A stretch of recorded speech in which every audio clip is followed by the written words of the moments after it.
There were many iconic props used to tell the story of the Back to the Future trilogy.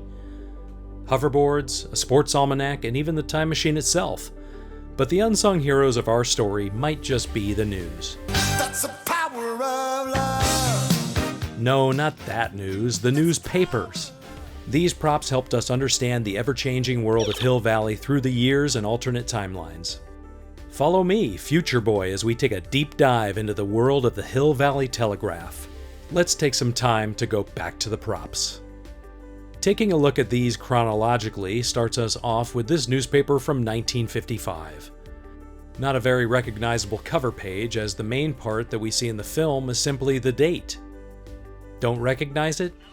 Take a look at this clip as Marty realizes where, or should I say when, he is.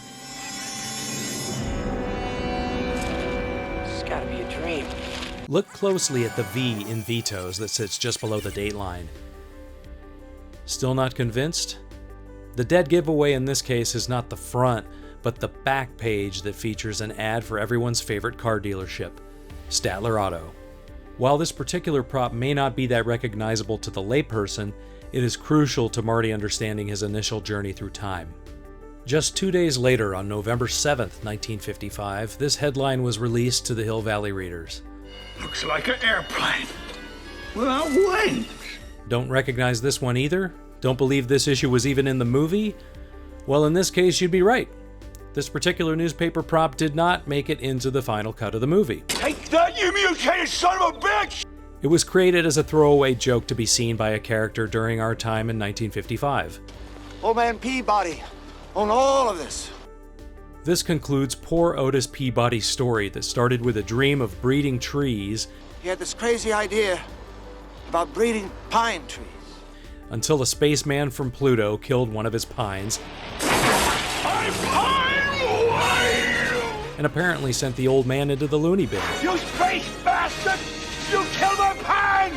Another ripple in time caused by Marty's presence in the past. Sorry, Otis. Surely you recognize this next newspaper, but probably not for the reason you think. This image was actually used in the film in the form of the flyers given out by the Hill Valley Preservation Society. Save the clock tower! Save the clock tower! Presumably, they took the vintage newspaper out of the archives and Xeroxed it for their fundraiser campaign. Thank you. Don't forget to take a flyer. Interesting that this issue does not actually include a date, but I think it is safe to say that since lightning struck the clock tower on the evening of November 12, 1955, that this news would have been printed in the evening edition on November 13th, or perhaps November 14th at the very latest. No matter when it was actually published, I think we can all agree this headline represents one of, if not the most significant events in the Back to the Future story. Now we begin our journey into the Biff-horrific timeline. After old Biff gives his teenage self the sports almanac in 1955, young Biff eventually decides to use the book to better his life through gambling. What better way to win than with a little inside information about the future? The first paper is featured in this scene from Back to the Future Part 2, where Doc explains to Marty exactly what Biff has done to alter the timeline. While we were in the future, Biff dropped the sports book, stole the time machine, went back in time, and gave the book to himself at some point in the past. It says right here that Biff made his first million betting on a horse race in 1958. And how a trip to the racetrack on his 21st birthday made him a millionaire overnight. So if Biff won the big horse race on his 21st birthday, and we can assume this paper was published the very next day, then that would make Biff's date of birth March 27th, 1937.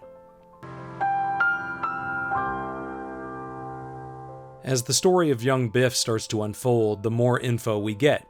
These next few papers are seen briefly on the television showcased at the Biff Tannen Museum in Hill Valley, or should I say, Hell Valley.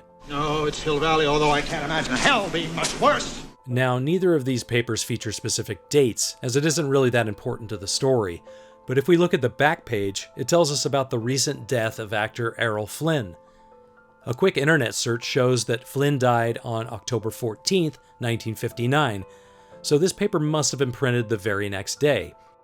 The Luckiest Man on Earth moniker likely appeared within a few months, as future 1960 taxes are referenced, as well as the back page discussing the growing John F. Kennedy bandwagon. Who the hell is John F. Kennedy? And since JFK announced his candidacy for president in January 1960, I'm guessing this paper is from December 1959. How's that for some detective work? I didn't know where your office was, so I asked the sorry. Right detective, wrong Zemeckis movie. The butcher, the baker, they didn't know. Now back to the first movie with these next few papers that have nothing to do with Biff, but actually with Doc's storyline. Brown Mansion Destroyed tells us how Doc lost his house in 1962. It's never stated in the film exactly what happened to Doc's Craftsman house, but it is assumed by many that it had to do with a failed experiment involving the creation of the time machine.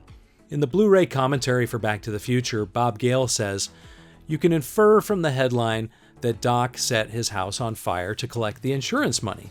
Well, that statement was eventually confirmed in the 2015 comic book by IDW Publishing, co-written by none other than Bob Gale. Check out the issue for yourself to see all the details surrounding government officials, the Russians, and alternate timelines. But for more than one reason, yes, Doc does in fact burn down his own house, and insurance money was a positive side effect of the entire incident. Needless to say, without the insurance money, he never would have been able to finalize the flux capacitor and build the time machine. Well, I figured. What the hell? 6 months later in the timeline, Doc's estate was sold to developers, explaining why the only thing left of Doc's large property is his lab garage, other Hill Valley commerce like Burger King popping up around it over the next 22 years or so. It is inferred that this sale is what provided Doc with the funds necessary to research and develop the time machine.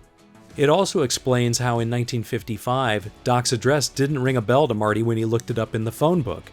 You know where Riverside Drive is?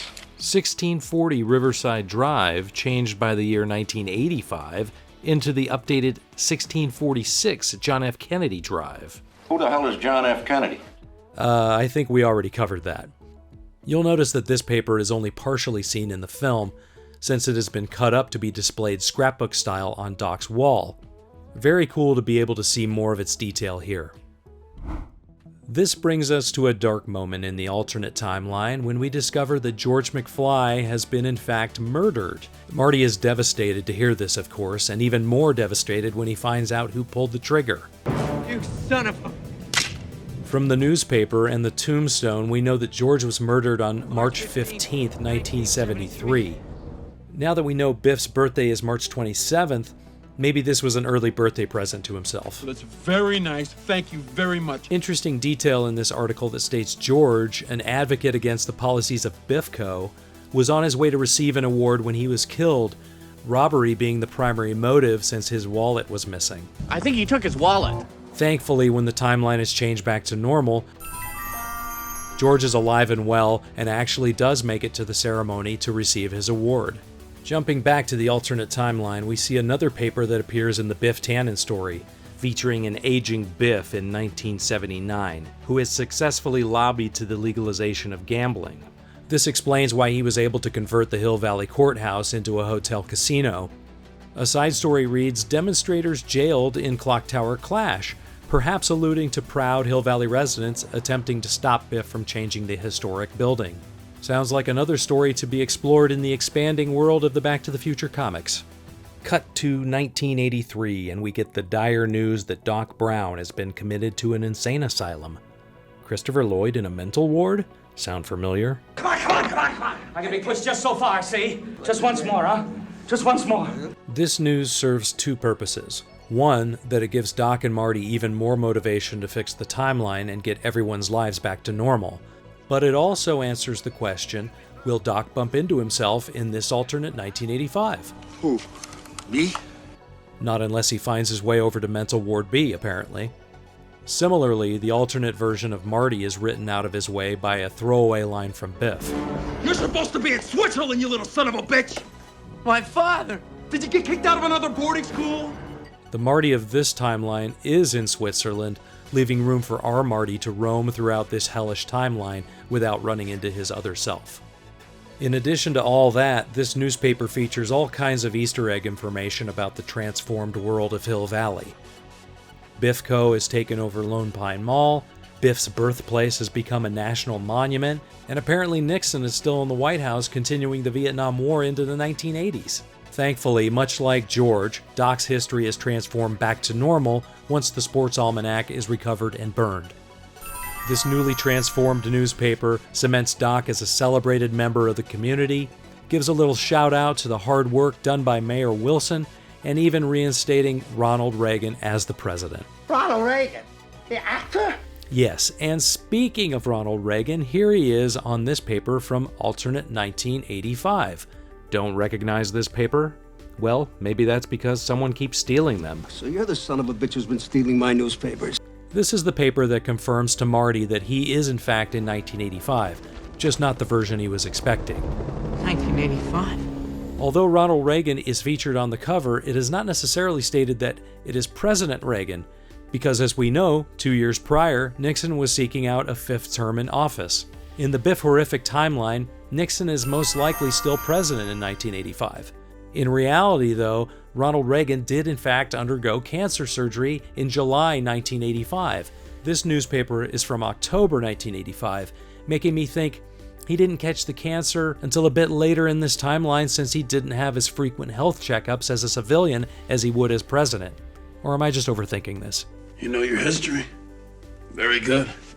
Now, on to the future, where there is bad news for Marty's kids, as this front page explains.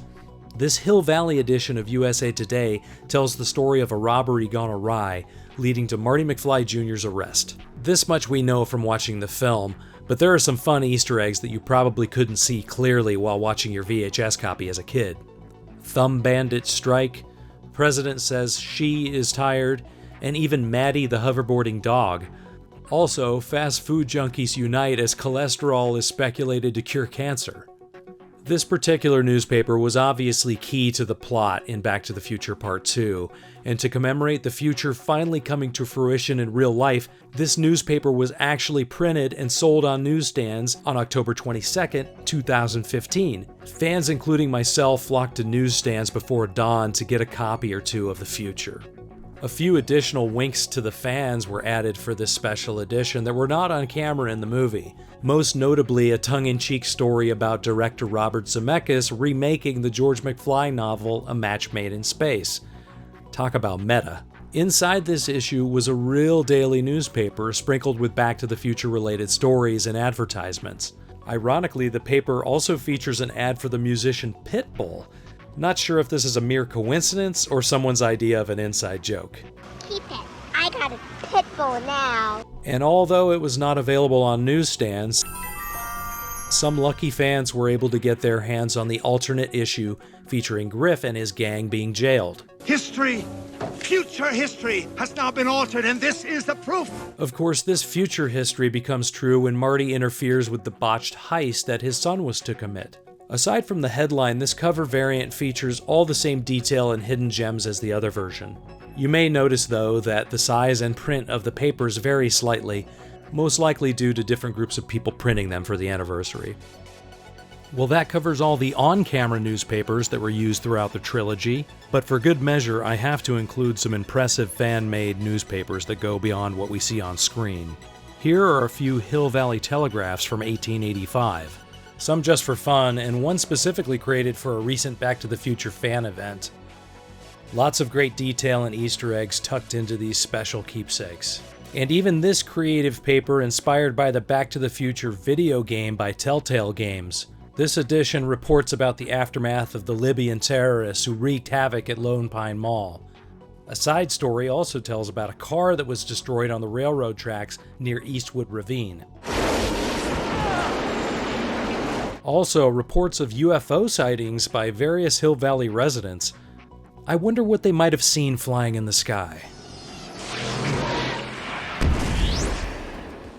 As we near the end of this extra special edition of Future Boy, I want to give a special thank you to all of these folks, including the Back to the Future prop department who helped create these iconic props back in the 1980s. Their attention to detail and commitment to helping tell the story does not go unnoticed.